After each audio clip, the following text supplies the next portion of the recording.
Hello everyone, a very warm welcome to study IAS. I hope you all are doing well. स्वागत है आपका हमारी clear prelims 2022 की series में, जिसका टारगेट है 5 जून 2022। इस दिन होने वाला है आपका प्रीलिम्स का examination, which is a life changing examination. और इस एग्जामिनेशन को क्रैक करने के लिए it is important for us to have good knowledge of basics, but with that it is important for us to know about current affairs कि पूरे साल क्या रहा, क्या क्या चीज़ें डिफरेंट डिफरेंट डोमेन में, डिफरेंट डिफरेंट सब्जेक्ट्स में हमें देखने को मिली। आर्ट एंड कल्चर में क्या नई चीज़ें आई, ज्योग्राफी से रिलेटेड क्या नई चीज़ें आई हैं, इंटरनेशनल रिलेशंस में, पॉलिटिकल अगर हम पर्सपेक्टिव देखें उसमें क्या नई चीज़ें आई हैं। तो ये सब चीज़ें हम ये जो प्रीलिम्स की जो सीरीज़ है, ये जो क्लियर प्रीलिम्स की सीरीज़ है, इसमें हम कवर करने वाले हैं। स्टार्ट करते हैं अपना आज का लेक्चर। सबसे पहला जो हमारा टॉपिक है दैट इज़ माउंट एसो वोल्केनो। देखो, ये सब जो वॉल्केनोज होते हैं ये इंपॉर्टेंट होते हैं ज्योग्राफिकल लोकेशन के पर्सपेक्टिव से।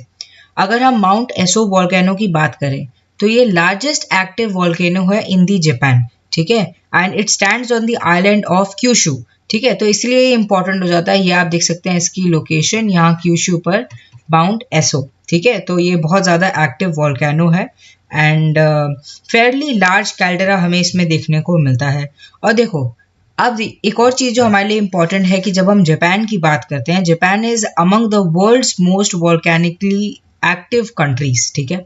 बहुत ज़्यादा वॉल्केनिकली एक्टिव है। एंड क्यों वॉल्केनिकली एक्टिव है? क्योंकि कहीं ना कहीं जो पैसिफिक रिंग ऑफ फायर का जो एरिया है उसमें ये पड़ता है, ठीक है। यहाँ पर आप देख सकते हैं, यहाँ पे कहीं वो पड़ता है पैसिफिक रिंग ऑफ फायर के जो एरिया है उसके अंदर। तो यहाँ पर हमारे लिए इम्पोर्टेंट हो जाता है कि ये एरिया क्या है। देखो, जब हम इस एरिया के बारे में बात करते हैं, रिंग ऑफ फायर या सर्कम पैसिफिक बेल्ट की हम बात करते हैं, ये वो एरिया है पैसिफिक ओशन का जहाँ पर हमें बहुत ज़्यादा एक्टिव वॉल्केनो का जो एक्टिविटीज़ हैं वो देखने को मिलती हैं। ऑल्सो यहाँ पर जो अर्थक्वेक हैं वो बहुत ज़्यादा फ्रीक्वेंटली होते रहते हैं। अब देखो, ये सब क्यों होता है, इसकी क्या वजह है? इसकी मेन वजह ये है कि ये जो प्रॉपर एरिया है, यहाँ पर आपको बहुत सारी देखो प्लेट्स दिख रही हैं आपको। पैसिफिक प्लेट हो गई, नास्का प्लेट हो गई, ये जो सारी प्लेट्स हैं यहाँ पे वही प्लेट टेक्टोनिक वाला काम होता है कि द मैसिव पैसिफिक जो प्लेट है it interact with the less dense plate surrounding it, and उस इंटरैक्शन की वजह से वोल्केनोज, अर्थक्वेक, ये सब जो चीज़ें हैं वो हमें फॉर्म होती हुई नजर आती है। अब देखो, ये जो एरिया है, ये आप जो प्रॉपर स्ट्रेच देख रहे हो, ये जो डूम शेप्ड एरिया है, ये एरिया बहुत बड़ा है। अप्रॉक्सीमेटली 40,000 किलोमीटर्स ये कवर करता है। एंड यहाँ पर आपको बहुत सारी टेक्टोनिक प्लेट्स इंटरैक्ट करती हुई नजर आएंगी, जैसे Pacific, Juan de Fuca, Cocos, Indian Australia, Nazca, North American and also Philippines. आपको जो प्लेट है वो देखने को मिलेगी। अगर हम कंट्रीज की बात करें तो Bolivia, Chile, Ecuador, Peru, Costa Rica, Mexico, United States, Canada, Russia, Japan, Philippines, Australia, Papua New Guinea, Guatemala, Indonesia, New Zealand, Antarctica, ठीक है। ये सब जो कंट्रीज हैं ये सब हमें इस एरिया में देखने को मिलती है। इंपॉर्टेंट प्लेसेस हैं ये, एंड इसलिए इस एरिया में हमें वॉल्केनो का जो एक्टिविटीज़ है वो ज़्यादा देखने को मिलता है। अर्थक्वेक जो है वो ज़्यादा देखने को मिलता है। ज्योग्राफी के पॉइंट ऑफ व्यू से ये चीज़ें हमारे लिए इंपॉर्टेंट थी। देखो, अगर कोई एक्टिव वॉल्केनो हमें कहीं देखने को मिला है, पहले भी यूपीएससी इजिप्ट में जो वॉल्केनो का इरप्शन हुआ था उससे रिलेटेड पूछ चुका है, इंडिया में जो एक्टिव वॉल्केनो है उससे रिलेटेड पूछ चुका है। तो ये जो वॉल्केनो है इससे रिलेटेड डायरेक्टली तो क्वेश्चन नहीं आएगा, बट ये आ सकता है कि रिंग ऑफ फायर क्या है या पैसिफिक रिंग ऑफ फायर क्या है। तो इसके बारे में आपको पता होना चाहिए, कौन कौन सी प्लेट्स इसमें इंक्लूडेड है, ये सब आपको पता होना चाहिए। चलिए, दूसरे हम अपने टॉपिक की तरफ मूव ऑन करते हैं, दैट इज रिवर बोगदोय। देखो, ये जो रिवर है, ये रिवर कहाँ पर है? सबसे पहले तो ये इंपॉर्टेंट है, ये आपको नागालैंड जो हमारी स्टेट है वहाँ पर नॉर्थ ईस्टर्न एरिया में आपको देखने को मिलेगा। अब इस एरिया में, इस रिवर में क्या हुआ है, ये जो एरिया है इस रिवर वाला, यहाँ पर due to rampant coal mining and waste discharge क्योंकि बहुत ज़्यादा होता है। आपको पता है कि नागालैंड में tea plantation is very well. तो उसकी वजह से भी क्या होता है, यहाँ पे हमें जो वाटर है वो कंटामिनेटेड होता हुआ नजर आया। 2019 के अंदर ministry of environment forest and climate change ने डिक्लेयर किया बोगदोय को as one of the most polluted rivers in Assam. अब देखो, किसी भी स्टेट की किसी भी रिवर को अगर ऐसी कोई बात बोल दी जाए तो ऑब्वियसली वो सोचेंगे। ऑल्सो रिवर जैसी जो हमारी जो नेचुरल रिसोर्स है उसको प्रिजर्व करना इट्स आर ड्यूटी। तो इसलिए जो असम गवर्नमेंट है they are trying to bring in ऐसे एक्शंस जो कि इस रिवर को फिर से ठीक कर सके। अब हम बात करते हैं अबाउट दी बोगदोय रिवर।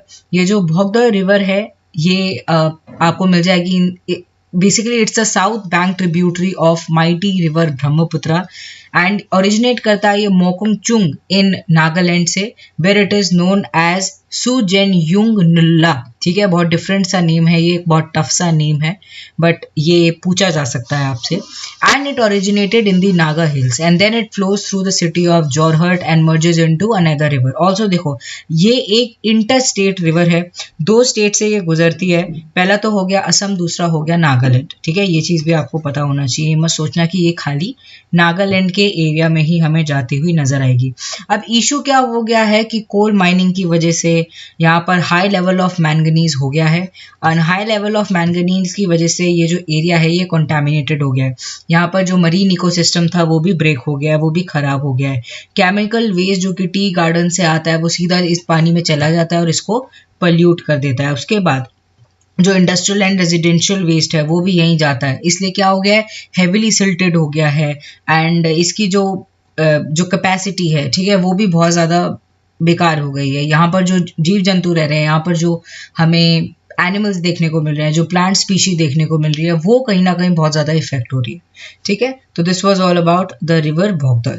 चलिए मूव करते हैं अपने अगले टॉपिक की तरफ, दैट इज फैरो आइलैंड्स। जब हम फैरो आइलैंड्स की बात करते हैं तो सबसे पहले तो हमारे लिए इम्पोर्टेंट है इनकी लोकेशन।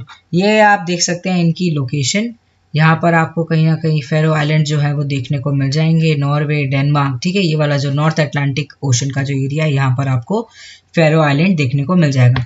अब देखो, फैरो आइलैंड क्यों न्यूज में था, हुआ क्या कि फैरो आइलैंड के अंदर हमें देखने को मिला कि बहुत सारी वेल्स, बहुत सारी डॉल्फिन्स को इन लोगों ने मारकर जो कोस्टल एरिया है वहां पर बिछा दिया। ठीक है, उन सब के मुंह जो थे वो बंधे हुए थे। ठीक है, ये आप देख सकते हैं कितना ज्यादा रेड है water due to the blood. अब ये जो था ये बहुत ज्यादा शॉकिंग था, एंड इसके बारे में जब जानने की कोशिश करी तो पता चला it is something which is believed as a traditional custom. ठीक है, जो कि अपनाया जा रहा है, वहाँ के लोग करते हैं ट्रेडिशनली। एनुअली जो लोग हैं वो वहाँ पर ये जो वेल्स हैं, डॉल्फिन्स हैं, इनको क्या करते हैं, इनको भारी तादाद पर मार देते हैं। ठीक है, तो ये बहुत ज़्यादा न्यूज़ में था। अब देखो, फैरो आइलैंड की वजह से आपको ये पता होना चाहिए कि ये एक ऑटोनॉमस टेरिटरी है ऑफ किंगडम ऑफ डेनमार्क। ठीक है, नॉर्थ अटलांटिक आर्चिपेलाग है ये एक तरीके का, and it is located 320 kilometres north west of Scotland and above half way between Norway and Iceland. ठीक है, तो यहाँ पर कहीं ये वो जो एरिया है आपको इसका देखने को मिल जाएगा।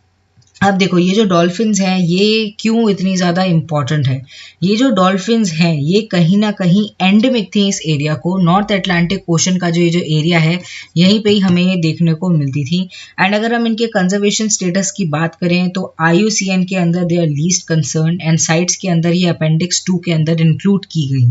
ओके, बट देखो क्योंकि ये एंडेमिक है नॉर्थ अटलांटिक ओशन के लिए तो it was a very important species, and therefore इसकी कंजर्वेशन के बारे में सोचना भी बहुत ज़्यादा इंपॉर्टेंट हो जाता है। एंड ऐसे टाइप की कोई भी ट्रेडिशनल प्रैक्टिस जो कि कहीं ना कहीं हानि पहुंचाए नेचर को, हानि पहुंचाए मरीन इकोसिस्टम को, उसको नहीं करना चाहिए, उसको कंटिन्यू नहीं करना चाहिए, उसको वहीं पर ब्रेक कर देना चाहिए। चलिए मूव करते हैं अपने अगले टॉपिक की तरफ, that is great Pacific garbage patch. देखने को क्या मिला, अगर ऊपर हम सैटेलाइट से देखेंगे तो ये जो एरिया है पैसिफिक ओशन का, हमें देखने को मिलेगा कि यहाँ पर कोई आइलैंड है, पर अगर पास से जाके देखेंगे तो क्या देखने को मिलेगा कि अरे ये तो एक गार्बेज का पैच है। ठीक है, तो ये जो ग्रेट गार्बेज पैच है ये हमें यहाँ पर एरिया में, यहाँ आप देख रहे हैं United states of America, Canada, Mexico. ठीक है, यहाँ पर जो एरिया है यहाँ पर हमें वो देखने को मिलता है, and it is also called as gyre. अब देखो, ये जो great Pacific patch hai, it is located in the Pacific Ocean between Hawaii and California, and due to the changing ocean current, wind, the shape and location of this patch keeps on changing. ठीक है, ये change करता रहता है, ये accumulate कर गया है डिफरेंट डिफरेंट जगहों से आकर, जो गार्बेज है वो यहाँ पर accumulate कर गया. और देखो इसके accumulation के पीछे जो कारण है, it is somewhere the ocean currents, क्योंकि ये क्या करता है, ये इनको एक तरीके से एक साथ रहने में मदद करता है. ठीक है, कहीं ना कहीं ओशन करंट्स की वजह से ये एक जगह से दूसरी जगह ज़्यादा डिसोशिएट नहीं कर पाते. कॉमन मिसकंसेप्शन ये था कि कहीं हो सकता है ये एक आइलैंड हो, पर पास से जाकर देखा तो पता चला ये तो कुछ नहीं है, बहुत सारी प्लास्टिक ने मिलकर एक तरीके से बेडिंग फॉर्म कर दी है. However it is just a floating patch of trash. ठीक है, तो ये चीज़ है. अब आप ये देख सकते हैं, देखो ये हम इतने आसानी से पढ़ रहे हैं, बट हमारे ही कारण, हम ह्यूमंस के कारण, हमारी एक्टिविटीज़ के कारण ही हमें क्या देखने को मिल रहा है, ये जो ओशंस हैं, ये जो सीज हैं, ये कंटामिनेट हो रहे हैं. यहीं पे देख लो आप, इतना बड़ा पैच फॉर्म हो गया है खाली गार्बेज का. ठीक है, विच इज़ नॉट गुड. ये क्या करता है, ये एक्यूमुलेशन की वजह से कहीं ना कहीं वर्ल्ड वाइड हमें इसके जो रेपरकेशंस हैं वो देखने को मिलेंगे. जो ओशंस है उसमें टेम्परेचर डिफरेंस हमें देखने को मिलेगा, वहाँ के जो इकोसिस्टम है वो बर्बाद हो जाएगा. तो it is better for us to take actions that are more sustainable, to take actions that are more nature friendly. चलिए मूव करते हैं अपने अगले टॉपिक की तरफ, that is mass extension. UPSC point of view से हमारे लिए इंपॉर्टेंट है जानना कि एक्सटेंशन क्या है. देखो एक्सटेंशन की अगर हम बात करें तो it's a part of life. ठीक है, क्या होता है, कुछ स्पीशीज होती हैं वो जी जाती हैं, कुछ जो होती हैं वो डिसअपेयर कर जाती हैं. It's a natural phenomena, it's the truth of life, कि जिसको जो आया है वो कभी जाएगा भी. बट कुछ ऐसा हो सकता है कि कुछ ऐसे प्रोमिनेंट रीज़न हो जिसकी वजह से कोई जो स्पीशी है वो एकदम से एक्सटेंड कर गई, एकदम से गायब हो गई. ठीक है, तो हमें ओवरऑल विद टाइम यही देखने को मिला, बहुत सारी ऐसी स्पीशी थी जो कि ड्यू टू सम और अदर रीज़न एकदम से एक्सटेंड हो गई. फॉर एग्जाम्पल, आपने जोरासिक पार्क मूवी देखी होगी, उसमें क्या था, डायनासोर्स को दिखाते थे. डायनासोर्स एकदम से उसमें दिखाया कि वो चले गए, बहुत सारी उसमें रीजंस भी दिखाए. तो उससे पता चलता है हमें कि बहुत सारी स्पीशीज ऐसी हैं जो कि चली जाती हैं. Okay, so this is basically extension. अब जब हम मास एक्सटेंशन की बात करते हैं तो इसका मतलब ये है कि भारी तादाद पर एक जो पॉपुलेशन है वो एकदम से गायब हो रही है, या a major portion of that particular species or that particular organism is just getting extended. Okay, चलिए अब हम बात करते हैं जो 5 मास एक्सटेंशन हमें ओवरऑल विद टाइम देखने को मिले उनके बारे में. सबसे पहला जो मास एक्सटेंशन है that was in, it is called as the late Ordovician. ठीक है, अब ये जो ऑर्डोविसियन है इसमें क्या हुआ था, basically 85% of all species including the marine invertebrates died, जैसे कि ग्रेप्टोलाइट्स एंड ब्रैकियोपोड्स, कोनोडोट्स. ठीक है, ये सब क्या हो गए, ये सब मर गए. अब देखो इसका जो रीज़न है वो कहीं ना कहीं क्लाइमेट कूलिंग को बताया जाता है कि एकदम से टेम्परेचर क्या हो गया, बहुत ज़्यादा लो हो गया. अब टेम्परेचर लो होने की वजह से ओशन सर्कुलेशन पैटर्न में डिफरेंस आया, एंड कहीं ना कहीं जो ऑक्सीजन रिच वाटर है उसका भी जो फ्लो है वो भी कहीं ना कहीं डिस्टर्ब हो गया. एंड इस सब की वजह से हमें मास एक्सटेंशन देखने को मिला, स्पेसिफिकली मरीन ऑर्गेनिजम्स का, क्योंकि उन तक जो ऑक्सीजन है वो नहीं पहुंच पाई. So this can be a probable reason. कोई हमारे पास पक्का तो नहीं पता कि क्या रीजंस हैं, क्योंकि हम उस जमाने में नहीं थे, but with investigations, with research हमें ये कुछ रीजंस हैं जो कि पता चले हैं, जो कि प्रोबेबली हो सकते हैं जिनकी वजह से ये जो एक्सटेंशन है ये कॉज हुई. सेकेंड जो है that is called as the late Devonian. इस लेट डेवोनियन के अंदर 75% of the world species died, जो कि ब्रैकिपोड्स, बाइवेल्व्स एंड सार्गोप्टेरजाइड्स. ठीक है, ये सब जो ऑर्गेनिजम्स थे ये मर गए थे. अब इसका भी प्रोबेबल रीजन बताया जा रहा है ग्लोबल वार्मिंग. यहाँ पे क्या हुआ, global warming as well as cooling, देखो दोनों ही चीज़ें साइमल्टेनियसली चलती रहीं, तो हो सकता है दोनों ही चीज़ों की वजह से rise and fall of sea level होता रहा, रिडक्शन कभी कभार बहुत ज़्यादा ऑक्सीजन एंड कार्बन डाइऑक्साइड हो गई. ठीक है, तो बहुत ज़्यादा अनसर्टेनिटी रही इस टाइम पर. दोनों चीज़ें देखने को मिली, वार्मिंग भी देखने को मिली, कूलिंग भी देखने को मिली, फिर ऑक्सीजन की डेफिशिएंसी भी हो गई, फिर ऑक्सीजन की अबंडेंस भी हो गई. इन सब की वजह से कहीं ना कहीं हमें जो मास एक्सटेंशन है वो देखने को मिला. The third extension is called as the Permian. ठीक है, इस पर्मियन के अंदर कुछ साइंटिस्ट मानते हैं कि कहीं ना कहीं जो अर्थ है it was hit by a large asteroid, कि ऊपर से कोई चीज आई थी जो कि एकदम से हिट करी and it was filled with air and dust particle and due to that the extinction work it was caused and that basically block the sun. ठीक है, उन्होंने ब्लॉक कर दिया सन को, एंड सन को अगर ब्लॉक कर देंगे तो हमें क्या देखने को मिलेगा कि acid rain kind of condition, toxicity जो है वो अर्थ के अंदर फॉर्म हो जाएगी। एंड इसलिए ये जो पर्मियन एरिया है इसमें कम से कम 95% of the species extincted, majorly that was marine animals. ठीक है, ये सब आप उनके नाम देख सकते हैं। अगर हम बात करते हैं द फोर्थ एक्सटेंशन की, जिसको हमने बचपन से कहीं ना कहीं देखा है मूवीज में, that is called as Jurassic और it is called as the Triassic. अब देखो ये जो फोर्थ मास एक्सटेंशन है इसमें 80% of all species including dinosaurs हमें देखने को मिले। बहुत सारे डायनासोर्स मर गए। रीजन ये बताया जा रहा है कि कार्बन डाइऑक्साइड लेवल में डिफरेंस आया या ग्लोबल टेम्परेचर में वही डिफरेंस ज़्यादा कम जो भी है, एंड ऑल्सो ओशन एसिडिफिकेशन, इसकी वजह से जो बहुत सारे जो एनिमल्स थे वो मर गए। Also which includes frogs, turtles, snakes, spiders, grasshoppers. ठीक है, अगर हम फ्रॉग्स, टर्टल्स इन सबको देखें तो ये तो मरीन एनिमल्स हैं। ये क्यों मरेंगे? ये इसलिए मरे क्योंकि शायद हो सकता है कि उस टाइम पे ओशन एसिडिफिकेशन हो गया हो and this was the reason why marine organisms were not able to live. उसके बाद जो हम फिफ्थ एक्सटेंशन की बात करते हैं that is called as Cretaceous. Cretaceous के अंदर भी यही माना जाता है कि हो सकता है कि कोई ऊपर से एस्ट्रॉयड आया हो, उसने हिट करा हो एंड उसने बहुत ज़्यादा सिचुएशन बिगाड़ दी हो, फ्लड आ गया हो। ठीक है, वोल्केनिज्म हर जगह हमें देखने को मिल गया, इसकी वजह से 76% of all species including all of these died. अब देखो, अगर हम अब की बात करें तो एक और एक्सटेंशन है that is important for us which is also called as the sixth extinction, also called as the Holocene extension.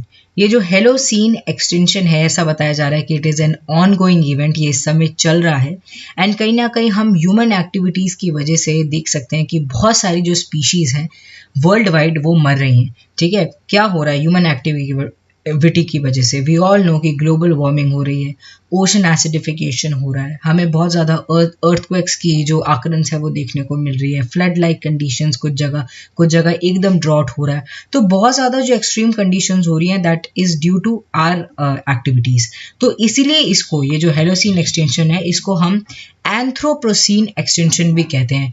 Anthropocene which comes from the word anthropogenic. Anthropogenic का मतलब ह्यूमन कॉस्ट। तो जो ह्यूमन एक्टिविटीज़ की वजह से जो extension cause हो रही है that is called as the Holocene extinction, जो कि माना जाता है कि इस समय चल रहा है। This was all in the mass extension topic. चलिए मूव करते हैं अपने अगले टॉपिक की तरफ दैट इज केन बेटवा लिंक प्रोजेक्ट। देखो ये जो केन बेटवा लिंक प्रोजेक्ट है इसको अप्रूवल मिल गया है। ये जो प्रोजेक्ट है ये इसलिए आया है जिससे हम ट्रांसफर कर सकें वाटर को from the Ken river to the Betwa river. ठीक है, तो हमारे लिए इंपॉर्टेंट हो जाता है कि ये रिवर की लोकेशन क्या है। देखो आप इसके अंदर देख सकते हैं ये रहा लोकेशन, यहाँ से यहाँ आपको जो लिंकेज है वो फॉर्म होता हुआ नजर आएगा। एंड देखो इतना सिंपल नहीं है, हम बोलने में कह देते हैं कि both of these rivers are getting interlinked, but इनको इंटरलिंक करने के लिए बहुत साल लग जाएंगे क्योंकि बहुत सारे फेजेस के थ्रू ये गुजरेगा। ठीक है, बहुत सारी चीज़ें, बहुत सारे टनल्स फॉर्म करने पड़ेंगे, बहुत सारे लिंकेजेस, बहुत सारे कैनाल्स फॉर्म करने पड़ेंगे। ठीक है, एंड जगह जगह आपको स्ट्रेटेजिकली देखना पड़ेगा। ऑल्सो इस जगह का पूरा का ख्याल रखना पड़ेगा कि यहाँ पर और कोई चीज़ नहीं हो। जैसे कि देखो यहाँ पर आप देख सकते हैं, यहाँ पर पन्ना टाइगर रिजर्व का बहुत सारा एरिया आ रहा है, इसलिए बहुत सारे लोग इसको कहीं ना कहीं कह रहे थे कि ये ठीक नहीं है ये जो प्रोजेक्ट बन रहा है, क्योंकि कहीं ना कहीं पन्ना टाइगर रिजर्व का बहुत सारा एरिया इसके अंदर चला जाएगा। ठीक है, तो ये कुछ है जो आपको पता होना चाहिए।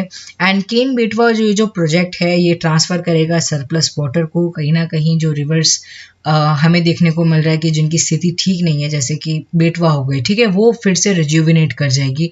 ऑल्सो इरिगेट कर पाएंगे हम जो ड्रॉट प्रोन एरिया है जिसको हम बुंदेलखंड कहते हैं, ठीक है, उसको इसके द्वारा।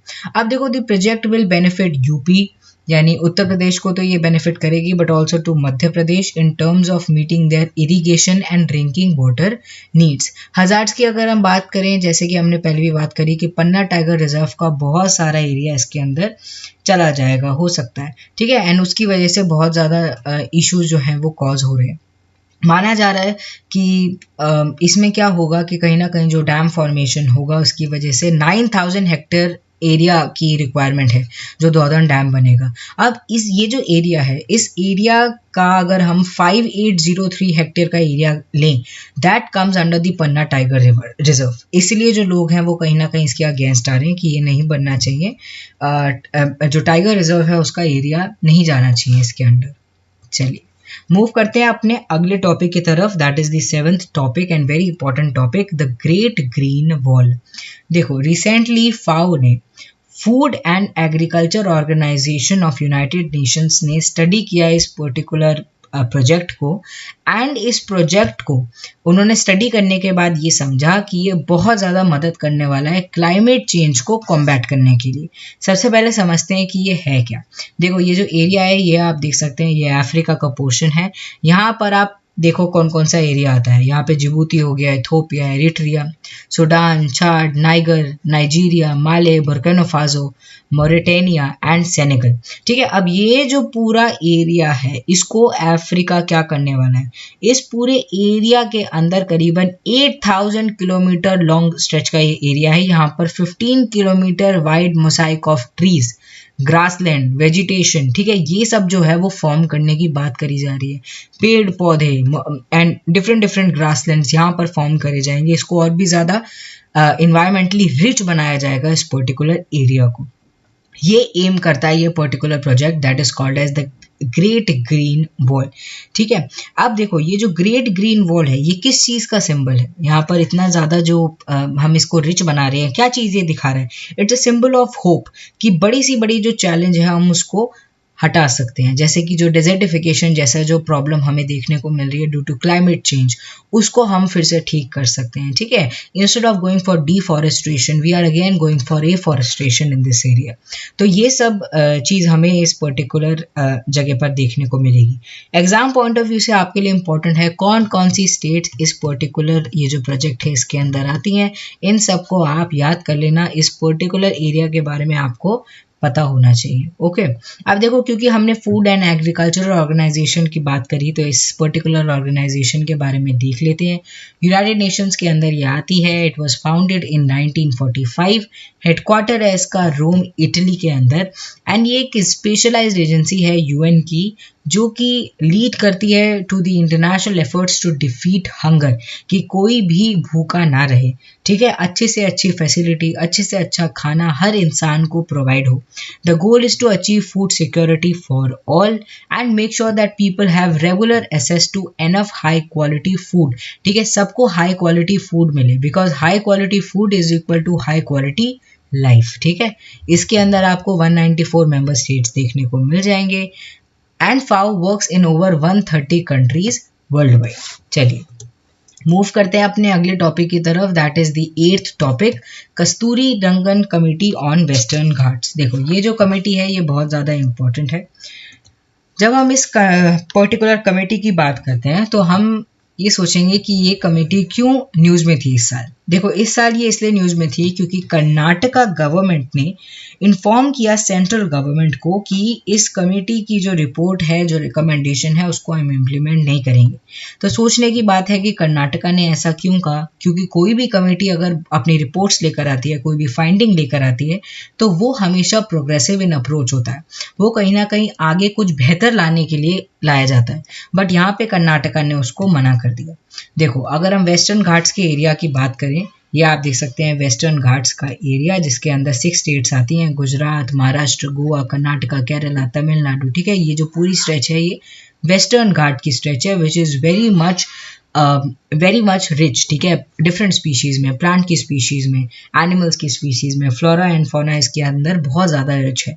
तो ये जो एरिया यहाँ की हम बात कर रहे हैं, तो कर्नाटका ने क्यों मना किया इसको? कर्नाटका ने इसलिए मना किया क्योंकि कहीं ना कहीं highest percentage of economy, highest percentage यहाँ पर हमें देखने को मिलता है कि वेस्टर्न घाट्स का जो एरिया है वो यहाँ पर आता है। ऑल्सो इको सेंसिटिव एरिया यहाँ पर कर्नाटका के पास बहुत ज़्यादा है, करीबन 46.50% एरिया यहाँ पर है।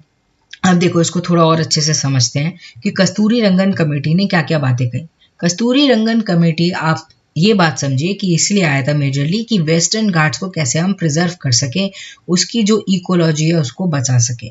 इसने कुछ रिकमेंडेशन करी, जैसे कि सबसे पहले तो कि रफली 60,000 square kilometre to be declared as eco sensitive area. 60,000 square kilometre के एरिया को इको सेंसिटिव एरिया डिक्लेयर कर दो। अब देखो इको सेंसिटिव एरिया डिक्लेयर करने से क्या होगा, वो जो एरिया है उस पर ज़्यादा ध्यान दिया जाएगा। ओके, और उसके बाद the boundary of the sites are in most cases boundaries of the legally demarcated national park, wildlife sanctuary, tiger reserve, forest division, therefore already accorded with high level of protection। ठीक है, यहाँ पर already high level of protection है, but Kasturi Rangan committee और जो है initiative लेकर आई जिससे हम उनको और भी ज़्यादा प्रिजर्व कर सके इस एरिया को। जैसे कि इन्होंने क्या कहा कि कुछ एक्टिविटीज़ को परमानेंटली बैन कर दो, जैसे कि mining, quarrying, setting up of red category industries या थर्मल पावर प्लांट। क्योंकि इन एरिया से क्या होता है, इन एक्टिविटी से क्या होता है, इन एरिया के अंदर बहुत ज़्यादा डीप डिगिंग कर दी जाती है। बहुत ज़्यादा आपको देखने को मिलेगा कि इधर उधर जो चीज़ें हैं वो बिखर जाती हैं। बहुत सारे प्लांट्स को हटा दिया जाता है, एनिमल्स को हटा दिया जाता है। ठीक है, एंड इन सब की वजह से ओवरऑल जो एरिया है वो खराब हो जाएगा। इसीलिए इन्होंने क्या कहा कि इन एरिया को, इन जगहों पर तो आप परमानेंटली बैन कर दो। Specifically the eco sensitive area which includes 10 kilometre around the protected areas, जैसे कि national park, wildlife sanctuary etcetera etcetera.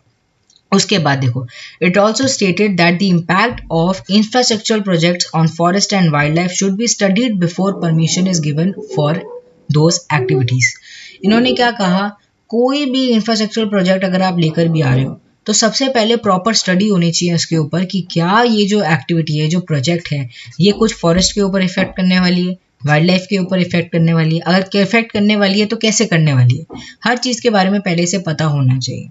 Also देखो UNESCO tag, it also stated that UNESCO heritage tag जो है, it is an opportunity to build global and domestic recognisation of the enormous natural wealth that exists in the Western Ghat, and the 39 sites are located across Western Ghats। ठीक है, केरला के अंदर 19 हैं, कर्नाटका के अंदर 10 हैं, तमिलनाडु के अंदर 6 हैं, महाराष्ट्र के अंदर 4 हैं। तो कहीं ना कहीं इस एरिया को उतना ही ज़्यादा हमें प्रिजर्व करना चाहिए। ऑल्सो इन्होंने कहा कि स्टेट गवर्नमेंट को व्यू हमेशा रखना चाहिए इस चीज़ का कि क्या चीज़ें इनमें हो रही हैं। ऑल्सो क्या हम न्यू चीज़ें ला सकते हैं to protect, conserve and value the resources जो कि हमारे पास ऑलरेडी अवेलेबल है। तो देखो ओवरऑल आप क्या देखोगे कस्तूरी रंगन कमेटी की जो रिपोर्ट है इससे, कि इन्होंने ये बोलने की कोशिश करी है कि जितना ज़्यादा प्रिजर्व कर सकते हो इस एरिया को उतना ज़्यादा करो। इन्होंने बेसिकली एक और बहुत इंपॉर्टेंट चीज़ कही कि करीबन जो 37% है of the total area of western Ghat which includes 60,000 square kilometres, ये वाला जहाँ के जो कि हमने सबसे पहले पॉइंट में डिस्कस किया था, इसको इको सेंसिटिव एरिया डिक्लेयर कर दो। अब देखो समझो कर्नाटका क्या कह रहा है, कर्नाटका कह रहा है कि इको सेंसिटिव एरिया की अगर हम बात करते हैं, अगर हम इस एरिया की बात करते हैं तो करीबन 46.50% तो इको सेंसिटिव एरिया हमारे यहीं का ही हो जाएगा। अब इको सेंसिटिव एरिया अगर आप उसको मानोगे तो क्या होगा, वहाँ पर बहुत सारी जो एक्टिविटीज़ हैं वो रुक जाएंगी, जिसकी वजह से हमारी जो डेवलपमेंट है स्टेट की वो रुक जाएगी। इसलिए जो कर्नाटका स्टेट है वो इसको रिजेक्ट कर रही है, मना कर रही है। ओके, अब आपको बहुत क्लियरली समझ आ गया होगा। अब देखो इको सेंसिटिव जोन हमारे लिए इंपॉर्टेंट है। इको सेंसिटिव जोन या एरिया कुछ भी कह लो, वो एक एरिया होता है with in the 10 kilometres around the protected area, national park, wildlife century. ये जो एरिया होता है ये बहुत ज़्यादा इंपॉर्टेंट है, क्योंकि 10 किलोमीटर तक का जो एरिया है, यहाँ पर कुछ भी अगर एक्टिविटी हो रही है वो डेफिनेटली इफेक्ट देने वाली है प्रोटेक्टेड एरिया के अंदर, कुछ ना कुछ हमें उसका जो इम्पैक्ट है वो देखने को मिलेगा। तो यहाँ पर बहुत ज़्यादा ज़रूरी है कि हम रेगुलेट करें एक्टिविटीज़ को, देखें कि क्या चीज़ें हो रही हैं एंड क्या चीज़ें नहीं होनी चाहिए। In case of places with sensitive corridor connectivity, ecologically important patches, ठीक है, even areas beyond 10 kilometers width can be included in the eco sensitive zone। अगर बहुत ज़्यादा हमें एरिया सेंसिटिव देखने को मिल रहा है एंड बहुत ज़्यादा रिक्वायरमेंट है कि हम उस एरिया को केयर करें, उसकी प्रोटेक्शन का ध्यान रखें, उसको कंजर्वेशन का ध्यान रखें, तो 10 किलोमीटर से भी ज़्यादा का जो एरिया है उसको हम इको सेंसिटिव जोन डिक्लेयर कर सकते हैं।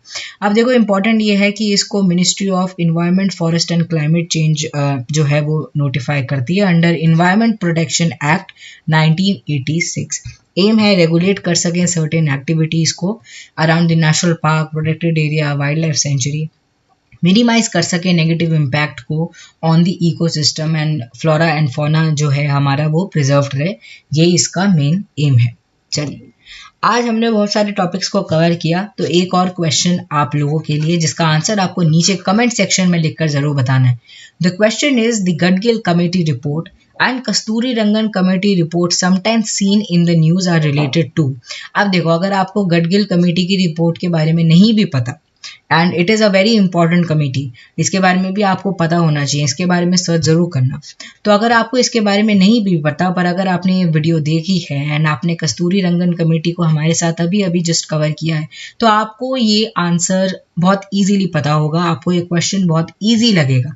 तो नीचे कमेंट सेक्शन में इसका आंसर लिखकर हमें ज़रूर बताइएगा। चलिए, this was all for this video. I really hope you enjoyed it. ऐसे ही आप हमारे साथ जो क्लियर प्रीलिम्स 2022 की सीरीज़ है उसको कवर करते रहिए, करंट अफेयर्स को कवर करते रहिए, नोट्स बनाते रहिए, उनको रिवाइज करते रहिए, क्योंकि यूपीएससी आपसे इनसे रिलेटेड क्वेश्चन पूछ सकता है, direct as well as indirect, कैसे भी क्वेश्चंस आपके सामने आ सकते हैं। टारगेट है हमारा 5 जून 2022। 5 जून तक कोशिश करेंगे कि जितने भी इंपॉर्टेंट करंट अफेयर्स पिछले साल हुए हैं उनको हम जल्दी जल्दी कवर कर लें। चलिए, do not forget to hit the like button and also share it with your friends. Also comment section में बताना कि आपको ये लेक्चर सीरीज कैसी लग रही है। Thank you.